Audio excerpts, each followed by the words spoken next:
mash the peanuts into the Ziploc bag. Right, you can use a meat tenderizer. Dip them up. Get the bit of the air out. Spread them out.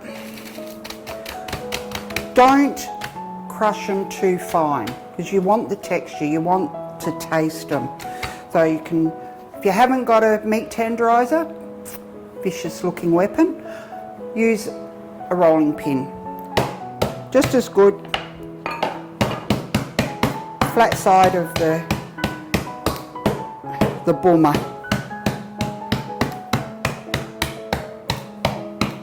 That's about it. Flick it over, see if we've got too many complete ones. Cool, that's it. I'll pour them back into the bowl so you can get a better look at them. There we go.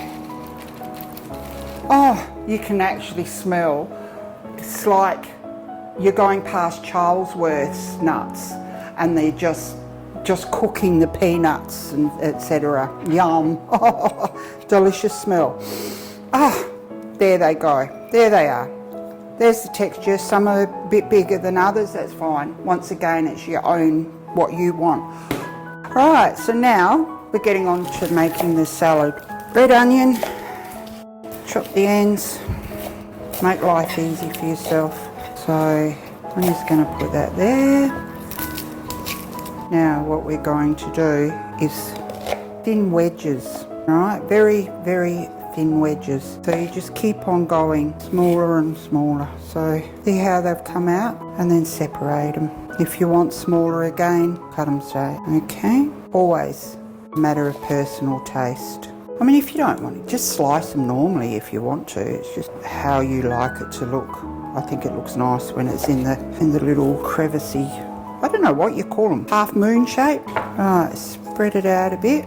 Just separate them so it's not just a great big clump. I'm going to push that aside because next is our kiwi. Alright, so top and tail it, down the middle. Oh, a little bit on the crooked side, but hey, nothing wrong with a bit of pattern. You don't have to have really thin, but not too thick because you really don't want about that. That's about how you do need to have it. If you've got one of those slices, a mandolin, or one of those that you crank the handle on, use that by all means. You could do that with the onion as well. That's a bit. Okay, so that's the cucumber. Beautiful. And we've got some beautiful little cherry tomatoes. Any of the little mini ones, you cut them in half. It's all going to go into the big salad bowl. Just cut them in half. Once again, you can, if they're real small, because I've noticed in the greengrocer's shop, there's these little tiny ones. They don't look much bigger than red currant grapes. They're really small and oh, they are so sweet. They're delicious. And you can throw them in whole. You don't need to cut them. Nearly done. I mean, even when they're like that size, you could leave them whole. Personal taste, as always. Lucky glass. All right, so we've got these happening. Get rid of that. Now we're going to get our big bowl that we can mix it all into. Right, we're going to put all of our lettuce mix. It's just one of those packets of mixed lettuce leaves, which also has baby spinach, etc. Any great big pieces like that, break them down. You know, you don't want to take a mouthful and be chomping like a cow out in the field. Beauty of these packs, they're already washed and ready to go. So just go through, just pick it through. There, right. Oh, another one. Cool. Okay. So now we add our things that we've just chopped, which is our onion, our cucumber. Or just put it in because we're going to get our hands into it.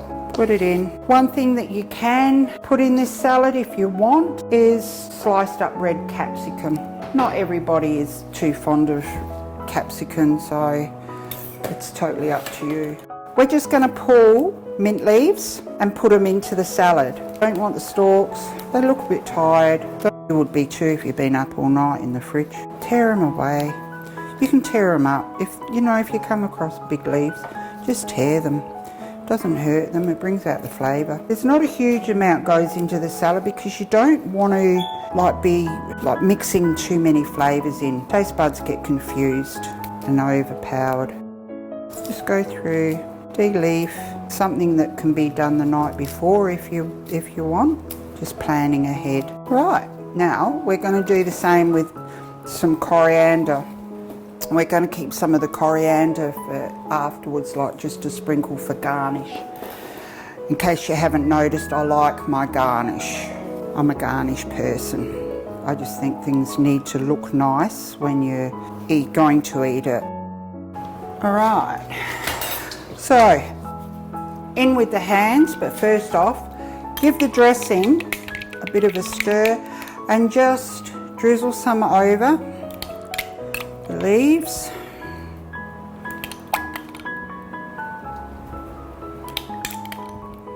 Okay. In with the hands. It's the only way to do this. Only way. I don't particularly like getting my hands into food, but sometimes it can't be helped. Get a little bit of a, okay, and you can see how the dressing has actually gone onto the leaves and that. I don't know if you can see that very clearly through the camera, but you can. Excellent. Right, so next thing, put that down, put that aside. Make some room. Now, our steak. Right, gonna pack our meat, our steak, put it on the board, cut it across the fibre. You can see the fibres, like the grain going that way.